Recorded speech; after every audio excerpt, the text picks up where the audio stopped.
There we go. Wrong music. It's amazing. One space, one little click to the wrong spot, and suddenly you're, hey, smooth jazz. All right. Welcome to your FM DJ. It's love songs, nothing but love songs. And we got a stop set that won't quit. All right. Welcome Larry to the Krueger and Show. Jay Sr. Love songs. This is a shout out to my cat in Oklahoma who kind of pull like a Casey Kasem. But welcome to the Krueger Show, everybody, on a Friday. Chase Sr. in his regular spot. If you're saying, where was our Damon show this morning? Damon's in Tahoe, so we had a chance to sleep in this morning. But Chase is in the house, and we're a few minutes behind. But thanks for joining the Krueger Show. We're brought to you by Pig and a Pickle, the best barbecue in all of Northern California. Check them out. They're in Emeryville and Corte Madera, and they're open 7 days a week from 11 a.m. till 8 p.m. or until they run out, and they do. So get there early, get the brisket chili. Say hi to Damon and Mary. Tell them that you listen to the show, and tell them the Krug sent you. And we're also brought to you by Sharp Corner Sports Cards and Collectibles, 205 Cypress Avenue in Pacific Grove, California. Call Anthony Catania, 831-521-5264. And we have a brand new sponsor to announce. We have inked a deal with Mancini's Sleep World, and we will have a promo code where you guys can get a discount on a Mancini's mattress, courtesy of the Krug Show. All right. Chase is in the house, and we're going to talk a little Niners here. And Chase, the story that just will not go away is the Brandon Aiyuk. Is he going to sign? Is he not going to sign? Is there drama here? Is there no drama here? I know Niner fans have gotten absolutely exhausted by it. It's kind of reminds me of the Trey Lance, Brock Purdy stuff from a couple years ago, but that was more nuanced and there was more angles there because we didn't know how the Niners felt about Trey. We didn't know how far Brock was coming along. We weren't sure how a competition between the two of them would look. And so there was a little bit more broad speculation. This is a little bit more tiresome because we got a receiver who's holding out. I think we got a floor in $26 million. We definitely have a ceiling in $35 million.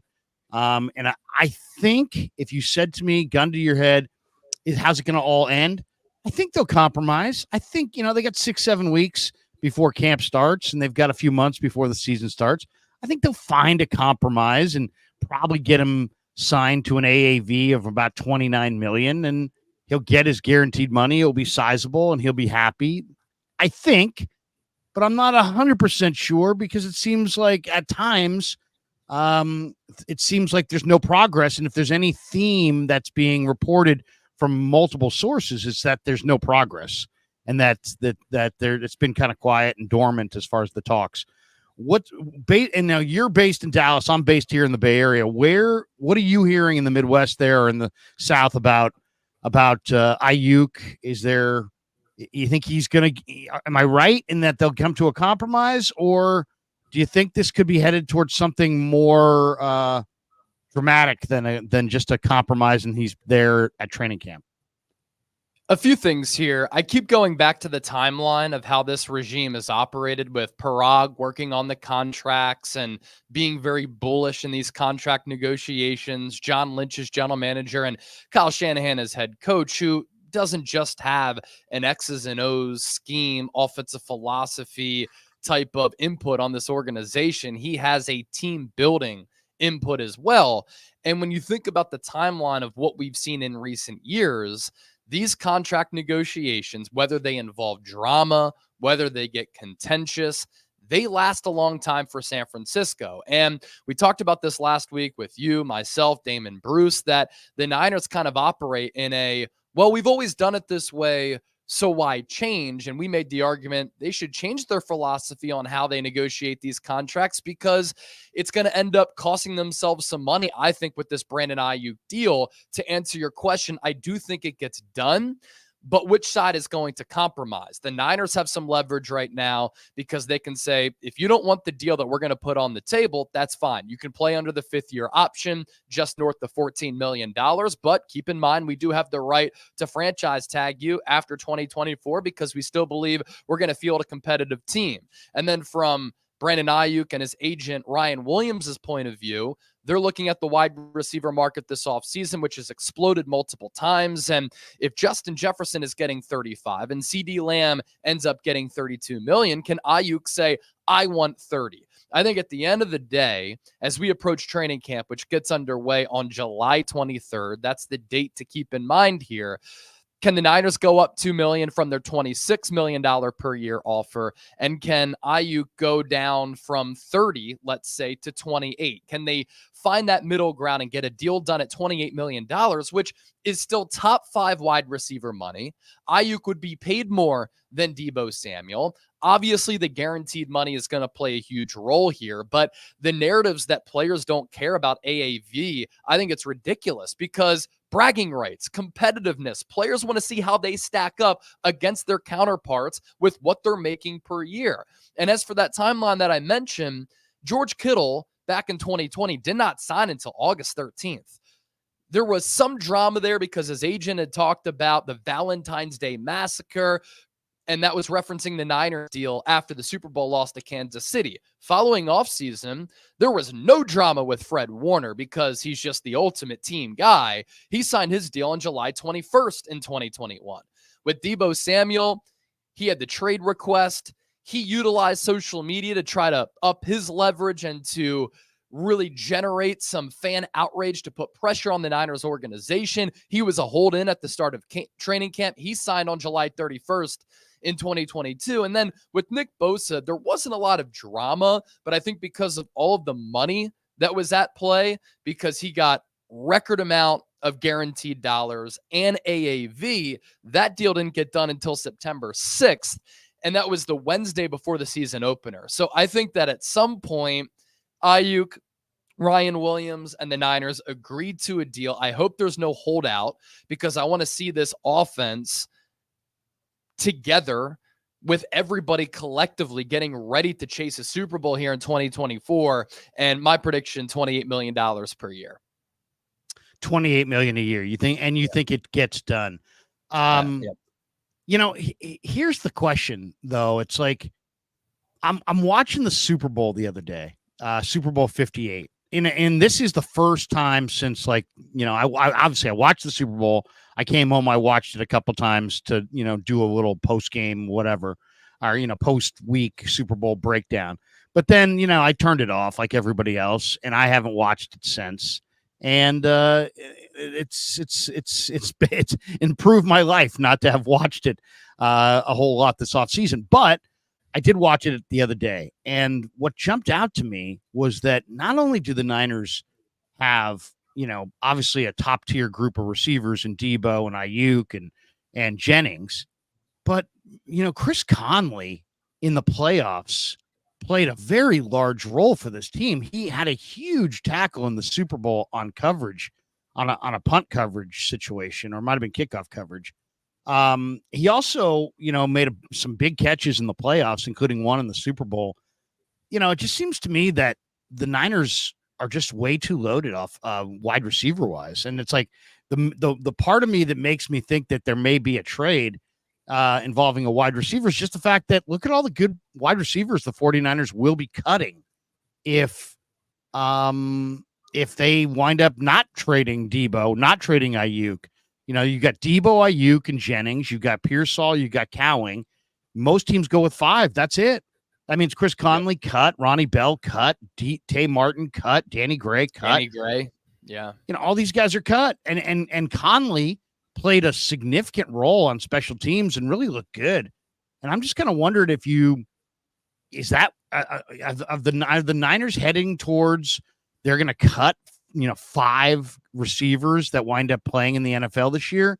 Or do you think there's a chance that maybe the 49ers, you know, are going to, in the 11th hour, pull a trade for, you know, sending one of their receivers elsewhere? I mean, there's an awful lot of speculation as to that. The Steeler people this guy Fittipaldo out of Pittsburgh seems to think that, you know, a 49er wide receiver is going to be playing for Mike Tomlin this year.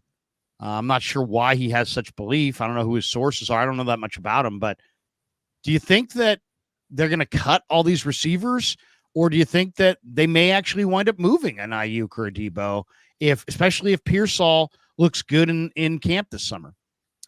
That's why the draft strategy was so surprising to me. That's why the reach for Ricky Pearsall surprised me. You draft Pearsall at 31. I thought that he was a second round prospect. He's somewhat of a limited athlete. There's no doubt to me it was a reach because he doesn't have the upside of an Adonai Mitchell or an Xavier Legette. He's an inside guy in my estimation, and the Niners took him in the first round. So you're thinking, did they draft Pearsall knowing that they're going to trade an Aiyuk or a Debo?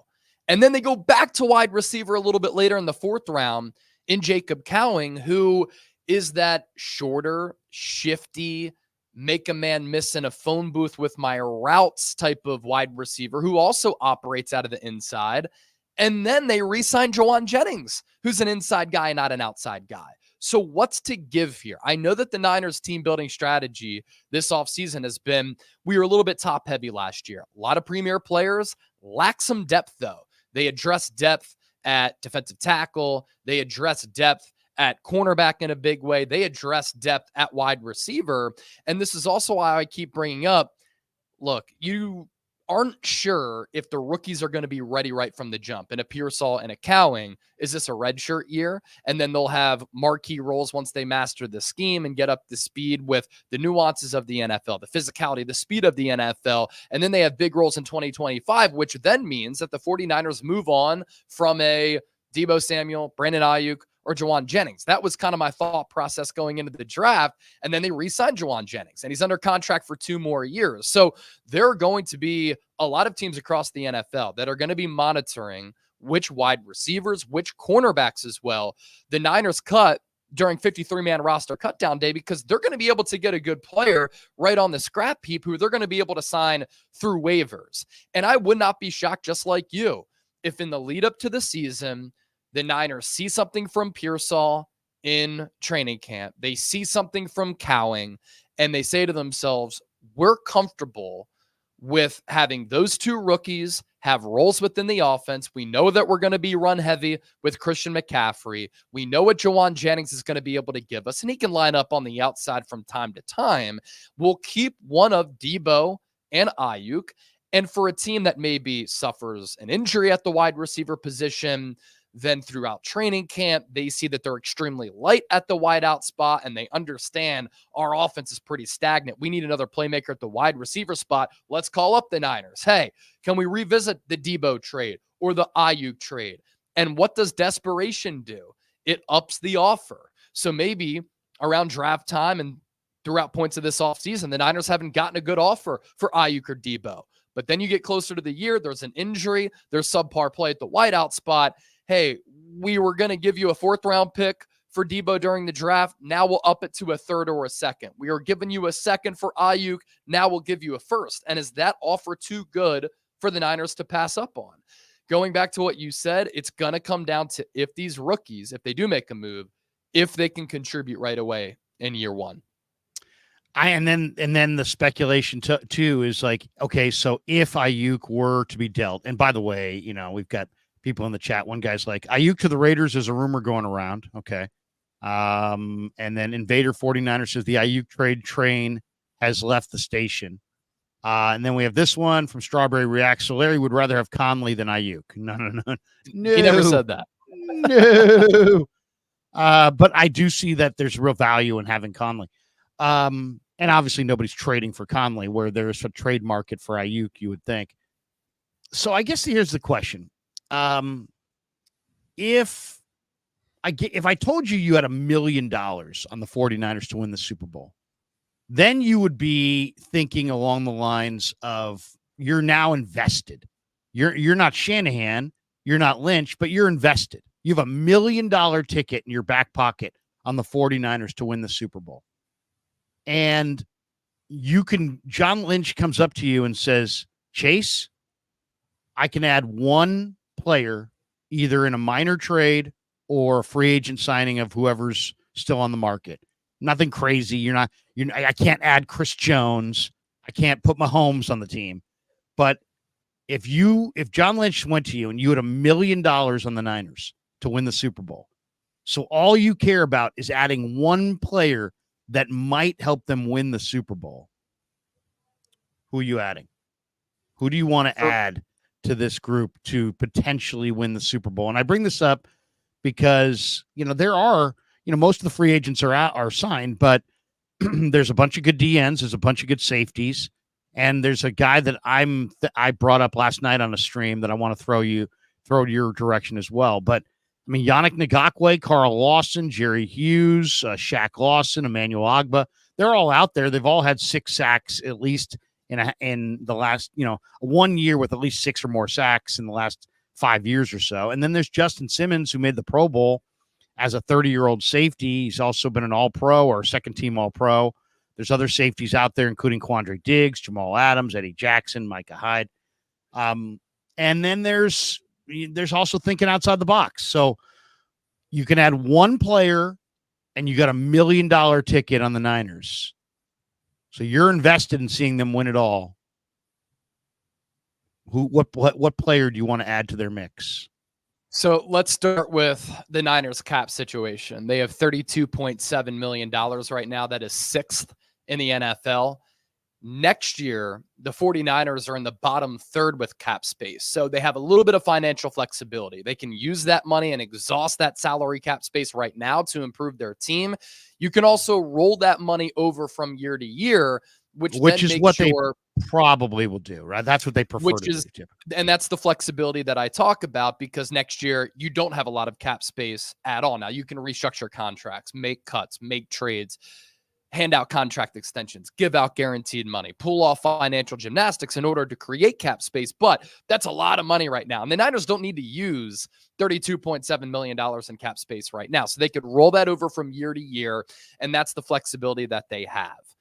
I'm going to give you 2 players that I think really move the needle. One is a trade target, and one is a free agent acquisition. And then third thoughts on a different position group. I'm taking out a pen. I'm taking out a pen. I'm writing this down. All right. Chase Senior's two additions. Here are the receipts. So $1 million ticket on the Niners to win the Super Bowl. I look at this entire team. I'm good at quarterback. I'm good at running back. I'm good at wide receiver, tight end, linebacker, and corner. I'm very confident in those position groups. If I make a trade for somebody, I am trading for Tristan Wirfs, the offensive tackle for the Tampa Bay Buccaneers, who is currently a left tackle, but he has played right tackle, and he did that early in his career coming out of Iowa, protecting Tom Brady's front side, and then he moved to Tom Brady's backside as far as the protection. This is an elite player who's still young. You trade for him now. It drastically improves your offensive line, which I think is the biggest weakness on this team and has been over the last couple of years. He can play right tackle right away. He then makes your right guard spot better on the right side, and you can go with John Feliciano, Spencer Burford, Dominic Pooney there. You have a couple of options at center. Aaron Banks and Trent Williams, while playing together, have given up 1 sack on the left side. And this helps you through the pass. This helps you in the ground game. And we know that Trent Williams is getting a little bit older. You roll that money over, you can give Tristan Wirfs a contract extension, and then eventually, if Trent Williams retires, if Trent Williams wants a new deal and you don't want to pay him that, and you want to groom another young right tackle by way of the draft, you can do that, and you can move Tristan Wirfs to left tackle. So that is the trade target that I love for San Francisco. The free agent target is Justin Simmons. I'm still not sure what's going to happen with Talanoa Hufanga coming off the torn ACL, because he suffered that injury at about the midway point of last year. Are we banking that he's going to make a quick recovery and be back? If not, you have Jair Brown and George Odom right now as your 2 starting safeties, with Malik Mustafa as a backup and Eric Harris as a longtime special teams player. So Justin Simmons is a guy who's going to be 31 in November. He's a 4-time All-Pro. He's led the NFL in interceptions since 2016. He's still playing at a really high level. Culturally, he fits what you're looking for. He is a multi-time team captain. And the Niners, with this, I guess, slight defensive shift from Steve Wilkes to Nick Sorensen, they want to get back to the roots of that Seattle system. There were some rumblings that maybe they were going to move on from Talanoa Hufanga after 2024 because of price And because of scheme fit, they hide him sometimes and have him playing around the box because he's not a good coverage safety. And they've looked into center field ball hawking types of safeties. That's what Justin Simmons is, and I don't think he's going to cost all that much money. So Tristan Wirfs trade target, Justin Simmons free agency target, and then I agree with you as far as the third point of what I want to make, defensive end. You brought up a couple of names there. Nick Bosa and Leonard Floyd are proven commodities. Every other edge rusher on this team is an unproven commodity. Yetur Gross-Matos, we're not sure what he is. Drake Jackson coming off a pretty severe knee injury and hasn't practiced since that knee surgery last year. And he has never really established himself. He's never really done anything. Like, he's had flashes and the ability is there, but Great he's never guy. really strung it together consistently. Yeah.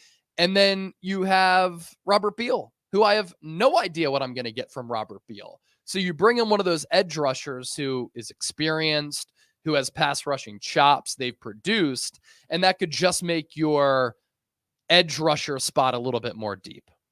You know, that's why I love having you on, because you can think through these things and come up with great answers. Those are all great answers.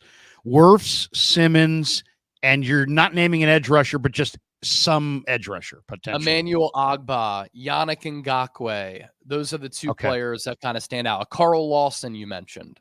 Yeah, Carl Lawson, who's had some injuries, but if he checks out physically, he might be a good name. I was on with Dieter last night. He threw out a guy. Now, Dieter went to Missouri, so you got to remember that. And he threw out Marcus Golden.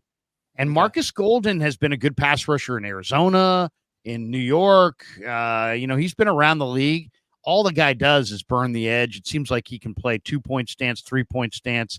He just hunts quarterbacks off the edge, especially in the wide nine. I love the idea of adding a guy like Marcus Golden, or at least somebody with that kind of motor, because this motor is just amazing.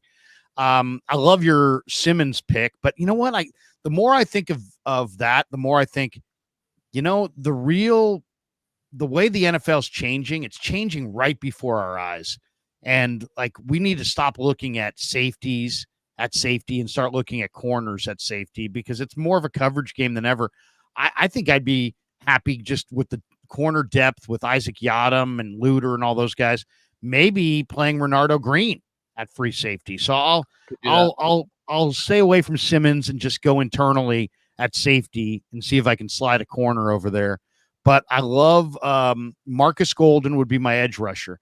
The one spot, if I had $1 million, and I was thinking about this, if I had $1 million ticket on the Niners, so then the question is, if the Niners fall short of the Super Bowl, why will they fall short?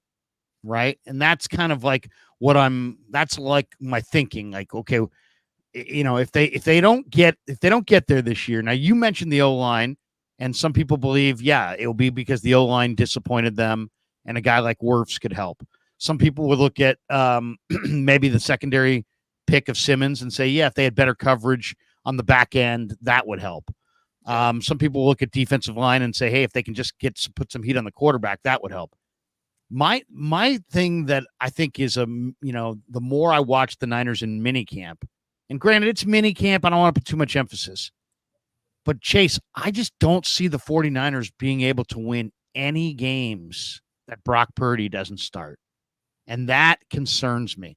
I'm watching Dobbs. He's not impressive. He's athletic, but he's not impressive. I'm watching Brandon Allen. He's Brandon Allen. And nothing has changed from last year. He's a third-string quarterback who is cerebral and can watch film and give you good ideas. But like, if Brock Purdy goes down for the year, they're cooked anyway. But if Brock Purdy goes down for 7 weeks, they're screwed. I think the Niners could be cooked, despite the fact they could get him back by November and make some incredible run and win the Super Bowl. But I don't know that they can win any games with Dobbs or Allen or Mordecai. I mean, I like Mordecai, but I mean, he's, so I'm reading that Russell Wilson's going to be the man in Pittsburgh. What do you think of Justin Fields? What do you think of Justin Fields in Shanahan's system? Because I look at it this way. The only way the Niners don't win the Super Bowl would be probably one, I would say there's 3 or 4 reasons. One of them is that Brock Purdy goes down and they have to lean on Josh Dobbs or Brandon Allen, and they don't win any games, and then Brock comes back, but they're out of the playoff race, and they don't make the playoffs, they don't qualify. I just, if he's going to miss 6 or 7 games, I need somebody who can go 3-3, 3-4.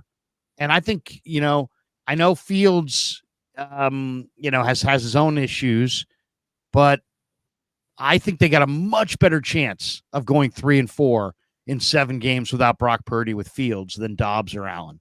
So I would try to make a deal for Fields if I could add Fields as my number 2, or if it's not Fields, somebody more substantial that I actually think can win games instead of Dobbs or Allen.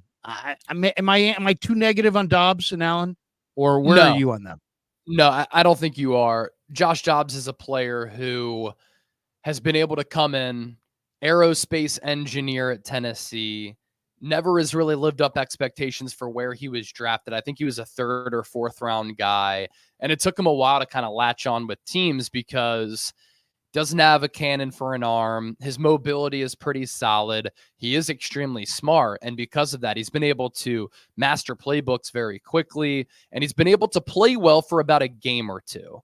But then as defenses kind of latch on to what he prefers to do, his tendencies, as they get more film, they realize that a lot of times Josh Dobbs likes to play off schedule. And if you take away that first read, he's going to try to run. And then if you have a quarterback spy on him, you can contain that run. And he's just not really a rhythmic thrower. I also don't think that he's all that accurate. So for a game or 2, I'd had confidence in Josh Dobbs being able to come in and play pretty well. For Brandon Allen, I don't have any confidence because the physical traits simply aren't there. I don't think that he has the arm strength to play at the NFL level. I think he's there because he makes the quarterback room better. You look at some of the free agents remaining, not a good list. Ryan Tannehill, No. Trevor Siemian, Blaine Gabbert, AJ McCarron, Brian Hoyer, Kellen Mond, and Ben DiNucci. Of that group, with the team that's ready to win a Super Bowl, where you could run the football a lot still and scheme up some good stuff there and then make his job easier through the pass game, I'd go Ryan Tannehill, but I'm not sure how much he really moves the needle. You can run a little RPO. He certainly has that athleticism there. He's won a lot of games as the quarterback of the Tennessee Titans, but as a thrower, he just can't drop back and chuck it 30 to 40 times. Justin Fields is a player who has, I believe, still untapped potential, insane physical gifts as a runner, really strong arm. My issues with him, touch, accuracy, processing. That's what has made Brock Purdy so good. And that's what's made Brock Purdy such a good fit in Kyle Shanahan's offense, because he can really anticipate, read, and process. And that just allows him to make quick decisions with the football. And he's very, very accurate. My biggest thing with Justin Fields is the waning accuracy. He is a career 60.3% guy. He misses layups time and time again. As a rookie, sub 59%. Year 2, 60.4%. Last year, 61.4%. So he's never really made those big strides as far as the accuracy goes. He's never really had great offensive systems or great offensive play callers. So if you have trust in Kyle Shanahan to develop a quarterback, it's for him to develop a player like Justin Fields who you can do a lot of things with. But I think that Shanahan would be driven crazy by Justin Fields just missing easy throws time and time again. But the potential there is what's intriguing. That's why the Niners brought in Sam Darnold. That's why there were some Zach Wilson rumors, because Kyle Shanahan's system can maximize the quarterback spot. And then let me throw this name out there as far as a trade candidate goes. The Browns brought in Jameis Winston. Dorian Thompson-Robinson is a player who I liked in the pre-draft process, who's a dual threat guy who I think could be pretty good. The Niners brought him in pre-draft 2 years ago, and he's now QB3. And it wouldn't cost that much to trade for a QB3. So that's a guy that I would look at too.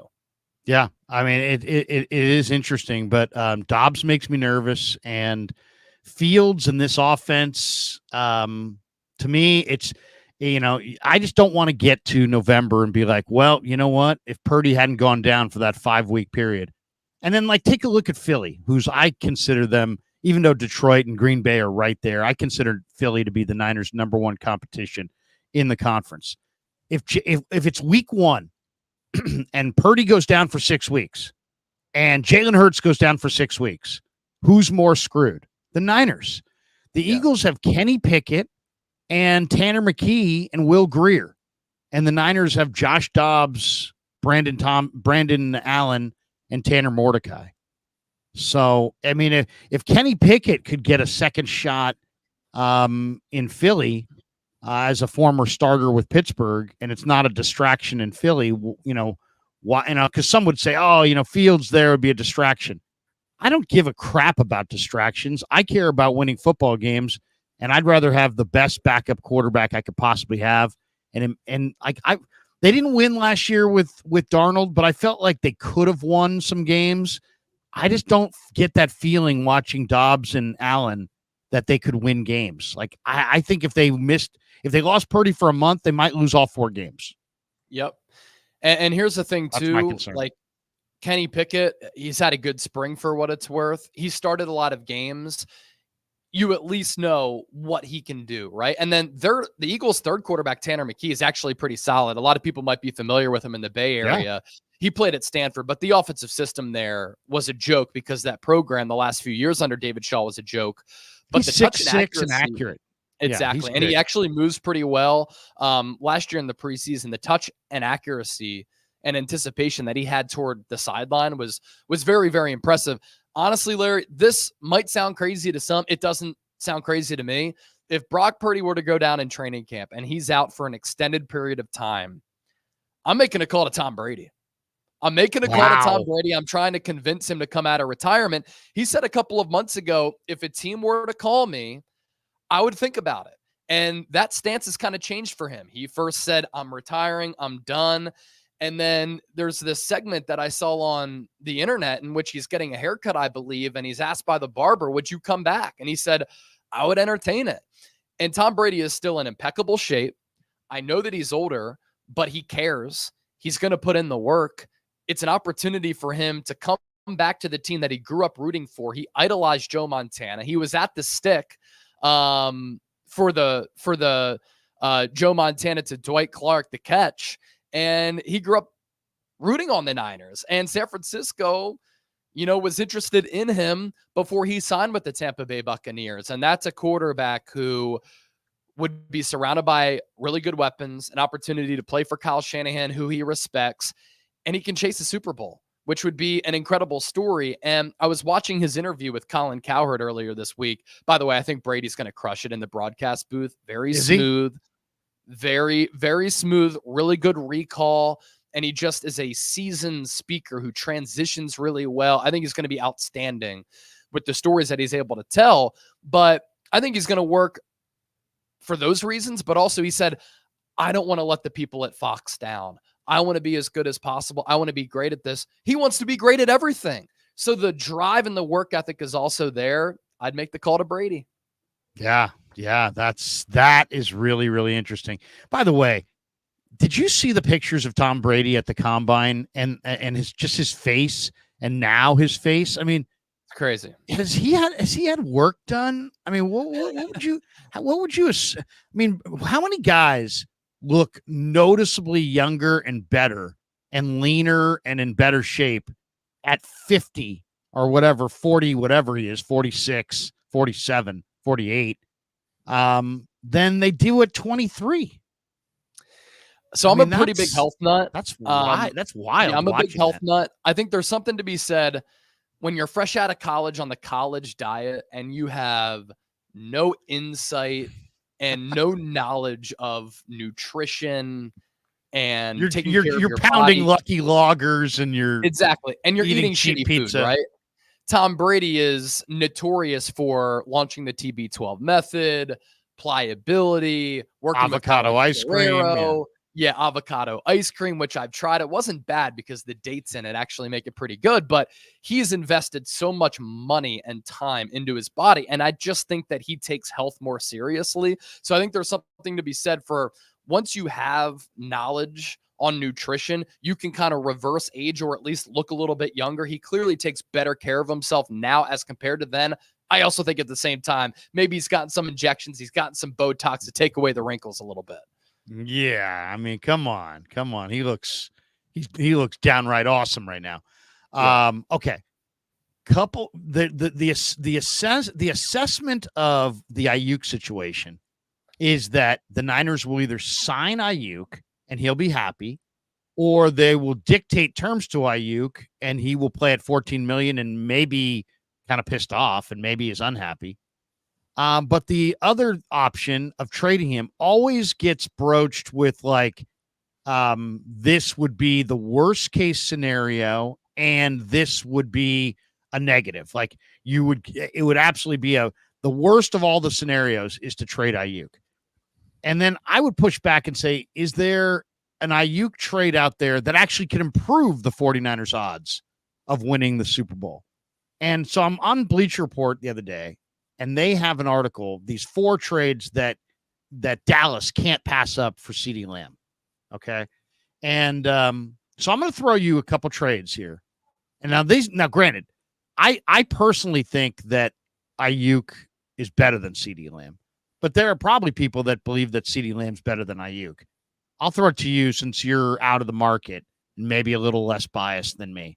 Am I biased when I say that I think Aiyuk is a better receiver top to bottom than CeeDee Lamb, or do you consider Lamb the better receiver? No, I was actually saying back in 2021, because they're in the same draft class, that I thought Aiyuk was a better player than CeeDee Lamb. And people are immediately going to say, that's ridiculous. Look at the stats. Look at the stats, and CeeDee Lamb has been a more statistically productive player. Also look at the targets. He's getting well over 100 targets and 100 catches every single year. Brandon Aiyuk is never going to be able to sniff that unless the Niners sign him to a contract extension and then they clean house to a certain degree at the wide receiver spot. They get rid of Debo next year and just make Aiyuk a focal point of the offense. Plus, Kyle Shanahan's always going to want to run the football because he loves physicality and he loves running the football, and he does a great job of scheming it up. If Brandon Aiyuk were to get CeeDee Lamb targets, Amon-Ra St. Brown targets, I have no doubt he'd be able to put up bigger numbers. And that's probably what he's thinking too in these contract negotiations, that his lack of production is kind of hurting the contract that he could be getting from the Niners, just because they've been a run-heavy offense and there are so many other weapons. And Aiyuk has had to make some of those sacrifices. But Aiyuk is a more consistent player. He doesn't have the same drops as CeeDee Lamb. I think that he's a better route runner, has just as good a footwork, if not better. I've seen Aiyuk be able to take the top off of the defense. He was second in yards per catch last year behind Tyreek Hill, who is the most explosive, fast, vertical wide receiver in the NFL. So I think that Aiyuk is right on par, if not better than CeeDee Lamb. I'm with you on that. Okay, so we're in lockstep on that. I think Aiyuk's better. I think Aiyuk can't be bullied at the line of scrimmage as much as CD can. I think CD's better. Maybe in a crowd going up. He's very good at the catch point vertically. He's good in the air. But I just think there's 2 kinds of plays in football, pass play and a run play. And I think they're comparable on pass plays, and I think Aiyuk is much preferred on run plays. You know, I mean, if you're going to have a running game, you'd rather have Aiyuk blocking down the field than CeeDee Lamb. Anyway, I bring this up because Aiyuk doesn't get bullied. He gets bullied. Right. Yeah. So Aiyuk's a bigger, more physical guy. Aiyuk is a bully. He does the bullying. Right. He is. He's a bully in the run game. And he's probably the best run blocking wide receiver in the sport. I mean, I haven't done a deep dive on that, but I'll just say my sense of it is he's in the top tier, and he probably is at the very top of the list. But anyway, here are 2 deals that they had. I'm going to throw in a third deal. Do any of these deals, in your mind, make the Niners a better title contender than they would be if they just kept Aiyuk? Okay. Deal number 1 is you trade him to Jim Harbaugh for Ladd McConkey and a first-round pick in next year's draft. Deal number 2 is you trade him to Green Bay, and the deal they had was you get your choice of Romeo Doubs or Christian Watson plus Jaden Reed and a second-round pick.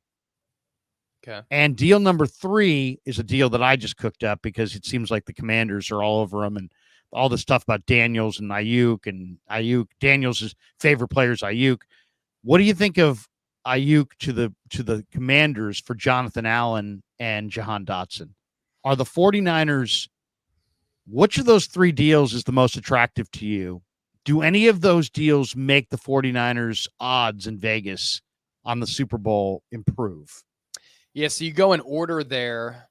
If you trade Aiyuk to the Chargers, you're pretty much banking on Deebo Samuel and Ricky Pearsall to be your outside guys, with Jawan Jennings and Ladd McConkey in the slot. I like Ladd McConkey. He's definitely always going to be a slot guy because he's short, he's shifty, he is the classic prototypical slot receiver. A lot of injury issues at Georgia. So I would pass on that, even though the draft capital on top of Ladd McConkey is pretty intriguing. I also think that I might have a Ladd McConkey in Jacob Cowing, who's the cheaper player and has a very similar game. Maybe not as explosive in the short area quickness, but that shorter, shifty slot receiver.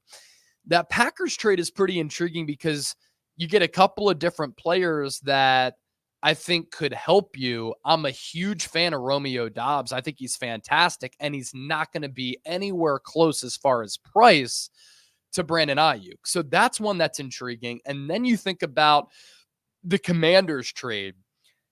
Jahan Dotson, I liked him coming out of Penn State. He's been a little bit up and down. Jonathan Allen is one of the better defensive tackles in the game, and he makes you better on the interior of your defensive line. But are you running into a similar situation that you had with Javon Hargrave, where Jonathan Allen is better as a pass rusher compared to him being a stout run blocker? And that was the issue last year, which is why you traded with the Texans for Malik and you brought in Jordan Elliott. How much does Jonathan Allen really help you against the run? He'll help you against the pass. Can you go Jonathan Allen and Terry McLaurin? The thing is, Jonathan Allen and Terry McLaurin are both pretty expensive. So of those deals, I kind of like the Packers deal the most, Commanders deal secondly, and then Chargers coming in at number 3. And you would want Dobbs over Watson? Yes, because the hamstring issues that have been persistent with Christian Watson scare the crap out of me. Yeah, no, we're in like-minded there. I would take Dobbs and Jaden Reed in that second-round pick and get down the road. The question is, and a buddy of mine's like, hey, do the Niners need to get a receiver back for Aiyuk? They're already pretty loaded at receiver, and that's why that Commanders deal is intriguing, because you could maybe get Jonathan Allen as the significant piece coming back. Right. Now you've improved but you have to your pay him. defensive That's line. The problem. Yeah, you're going to have to pay him eventually. I think he's on an expiring deal, if I'm not mistaken. Right. So there's that factor as well. All right. Ricky Pearsall signed his rookie deal. It's a 4-year, $12.54 million deal with a $5.94 million signing bonus. He's got a 2.28 cap hit, 68 catches last year for 965 yards and 4 touchdowns in 12 games. His final year with the Gators, he only had 14 touchdowns in 5 college seasons. Yeah. But a lot of that's probably just because he didn't play with some great quarterbacks. What do you think? I mean, I've had a chance, a little bit of an advantage because I've been able to be at minicamp and see Pearsall. I'm kind of asking you to make this call a little bit blind, but you've been watching a lot of Pearsall and you've seen all of his college film. Yeah. What do you think? What's Pearsall gonna be this year? Because I watch him on the practice field and I think this guy is gonna be a major factor. And then I start thinking about it and I'm like, well, wait a second. How could this guy be a major factor when at best he's their 4th wide receiver? Unless Aiyuk is dealt or Deebo is dealt, almost by definition, he won't be a major factor, or will he? I mean, so that I'm not really sure where to go. It's like when I watch Purdy to Pearsall, I think this could be a 100-catch connection at some point because they're almost the perfect player to complement each other's skills. But then the Niners are so loaded with all these weapons and all these receivers. What do you put the over-under on Ricky Pearsall receptions this year? It's funny that you're asking me this because you're leading me right into what I just talked about. I like to put out video commentaries, pass along news, and share some analysis on my social media pages for short-form videos, and then obviously long-form content and shows on the Niners Report on YouTube. But right before you and I started this show, I put together 7 reasons following Ricky Pearsall signing his rookie deal for why I think he can have a big impact as a rookie. So I'm just going to go right into those reasons, and shameless plug, give me a follow on X at Chase_senior, same handle on Instagram. First of all, he's an experienced player. 55 games and 34 starts between Arizona State and Florida. So there's not a massive learning curve there, and I wouldn't look at him as a raw prospect by any means. I think that he's very seasoned, and he can have an impact right away as a rookie. He's also, you think about his game, a very reliable pass catcher who has really good hands, can come down with contested catches. He can track down the football really, really well. His ball skills are excellent. And even on those contested catches, and obviously the windows are going to get smaller at the NFL level, he thrives with having to make difficult catches. His quarterback play was awful at Florida. It wasn't great at Arizona State. Yet he was consistently able to make really difficult catches all around the field, which then brings me to point number 3. Very seasoned with his route running and his footwork. And that's something that you've talked about a lot, Larry, from watching him at OTAs, rookie minicamp, and mandatory minicamp. This is going to allow him to beat press man, to find the soft spot in the zone. He's very smart and methodical in that way. And you can tell he works hard on his footwork, in and out of cuts, his route running in a Brandon Aiyuk type of fashion. This is naturally going to be the case, I think, if Kyle Shanahan plays him.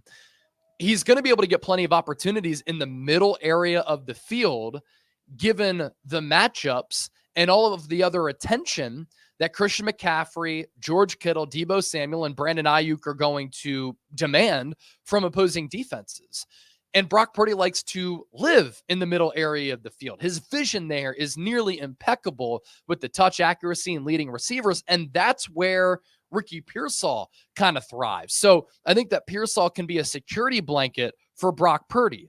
There are also multiple ways to get Ricky Pearsall the ball, and these ways are easy. And at Florida, he was utilized in this way: reverses, bubble screens, end arounds, button hooks, crossers, mesh concepts. Like, those are easy ways to get Ricky Pearsall the ball in his hands. And then lastly, he can return punts.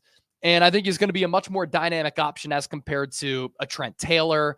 Ronnie Bell struggled with ball security as far as punts in the preseason last year, then had a couple of opportunities during the regular season. So those are reasons why I think that Pearsall can have a big rookie year. And I'm talking 500 plus yards as a rookie and 5 to 8 touchdowns. Interesting. Okay, there was an article on 49er Web Zone, or maybe it was Niners Nation. Yeah, I guess it was not. Well, let's see. And the question was, what 49ers are going to be like surprise? 3 49ers that are going to be surprise underrated sleepers who could break out. That's what they termed it. And they've got Juwan Jennings, Isaac Yiadom, and Jair Brown as their underrated 49ers who could break out. If I throw that to you, what comes to mind there? As far as Yiadom's concerned, I think that one's interesting. He had a great year last year in New Orleans. He produced the 8th most PBUs, 14, in the NFL, despite making only 8 starts. So I love the Yiadom call out. I think that was a very under the radar pickup. But what do you think? Who? I've got a couple other names besides the ones they threw out. Who are the guys that you think about when I throw that out there? Yeah, I put together a breakout candidates list last week or the week before on the Niners Report, and Jair Brown is my number 1 breakout candidate. I just think that he played really, really well as a rookie in replacing Talanoa Hufanga. He made plays on the football. Physically, he is the part. He looked jacked when he addressed the media earlier this offseason. I've always liked his instincts going back to Penn State. The versatility, you can use him deep. You can use him around the box. You can use him in the slot. Intercepted Patrick Mahomes in the Super Bowl. I just think the Niners found a really good player in the 3rd round back in the 2023 draft. Isaac Yiadom is a player whose stock is up, and this was kind of a buy low, reap big dividends type of signing for the Niners. He filled in for Marshawn Lattimore last year when he got hurt, and he performed very, very well. Among all cornerbacks, number 14 Pro Football Focus overall grade, number 22 coverage grade, an overall grade of 81.1 and a coverage grade of 80.4. So he passed with, flying colors and was really, really solid. Good size, good length. And I think that he could emerge as the starting outside corner opposite of Charvarius Ward. And then you have Diamador Lenore and Renardo Green in the slot. D Winters could break out, but that's dependent on him maybe performing better than Devondre Campbell and taking his spot up until Dre Greenlaw is able to come back. If Dre Greenlaw can come back at all. Fred Warner said that D Winters, among all players on the roster, had one of the best off seasons. And so that's a player whose stock could be up.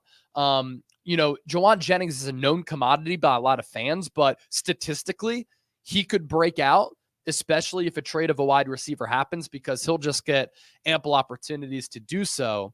Braden Willis is another player who could possibly be on that list. Robert Beal, I think, could break out. Yatur Gross-Matos has all of the athletic traits, and with Chris Kocurek coaching him up and him being in that Arden Key role, which we've seen players be successful in doing that, Key, Charles Omenihu, Cleveland Furl, you play inside, outside. That's another player who I think could break out. Yeah, those are good.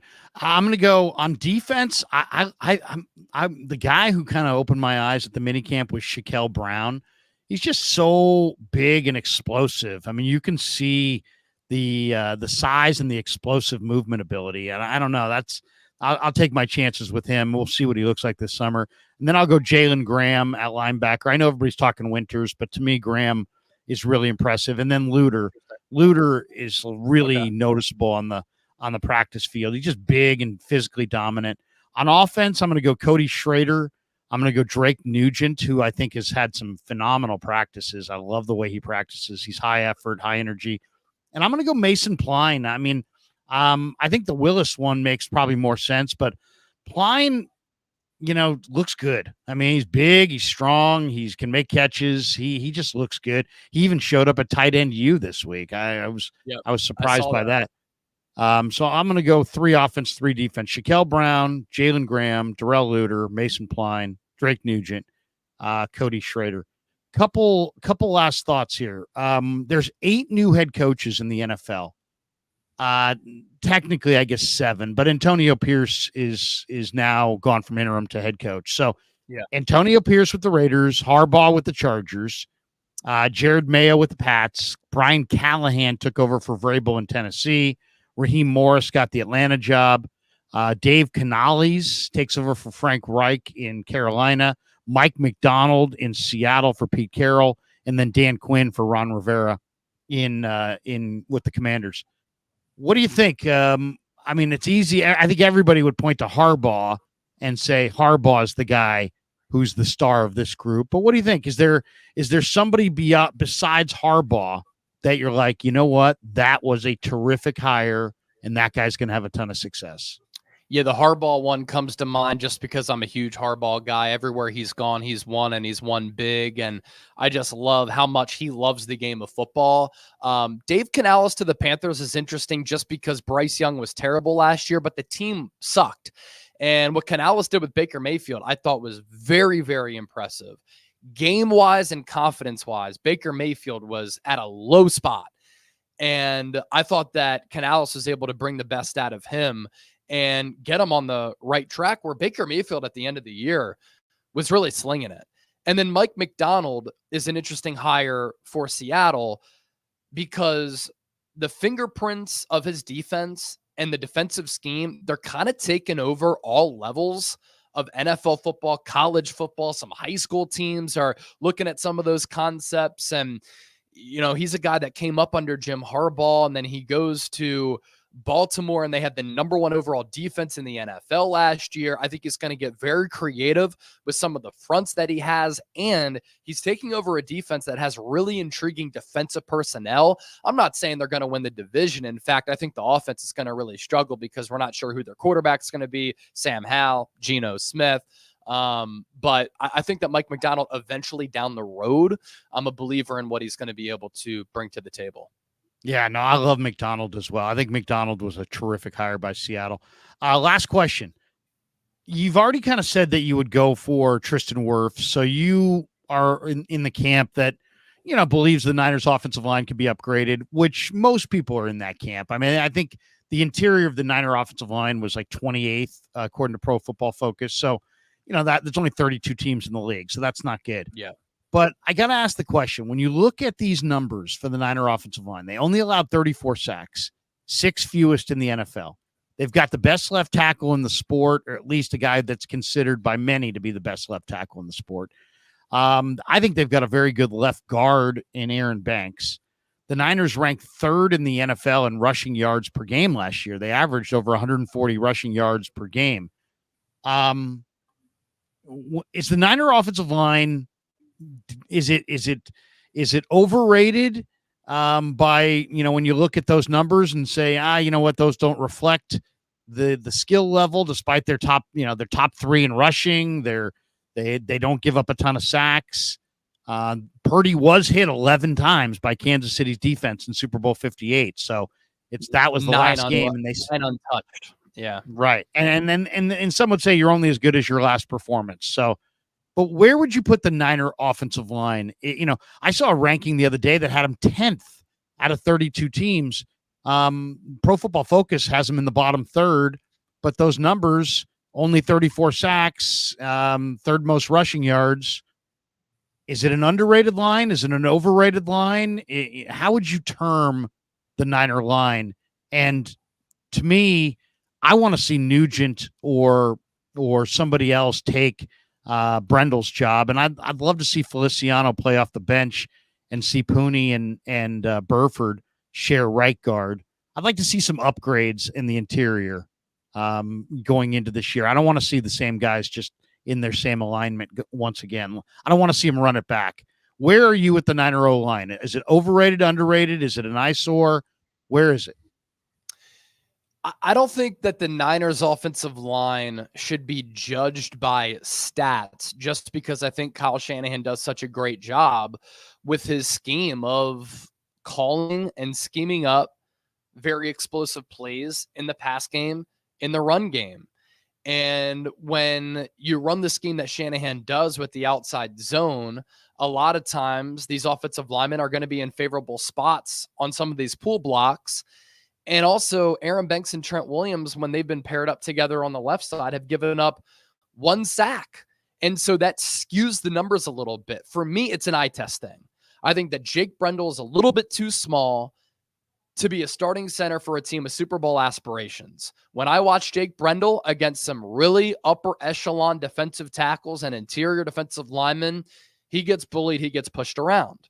At right guard, Spencer Burford, a little bit too raw. Maybe he breaks out in year 3. John Feliciano was a top 10 to 15 guard last year, but he didn't even start the year. And, he's an older player who I think is serviceable. I don't think he's elite by any means. And then I just watched Colton McKivitz give up, 47 pressures last year.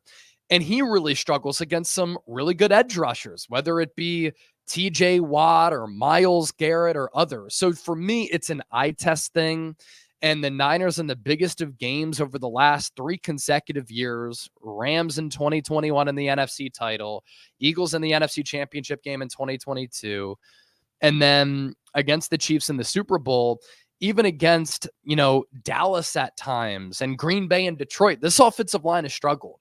So you can point to numbers and all that and Pro Football Focus stuff. And obviously I utilize those numbers a lot, but for me, it's an eye test thing. And I just think that Brendel, McKivitz, they get bullied, and sometimes they're a traffic cone in pass protection. And Brock Purdy's running ability, him being able to improvise, has really helped out that offensive line, not being even worse than it actually is. I think it's a concern.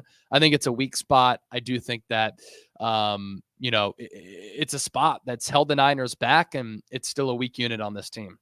Yeah, the stats don't tell the story. That's all I would say to that. And Ford9er_throwbacks is my concern is the center position. That's my concern as well.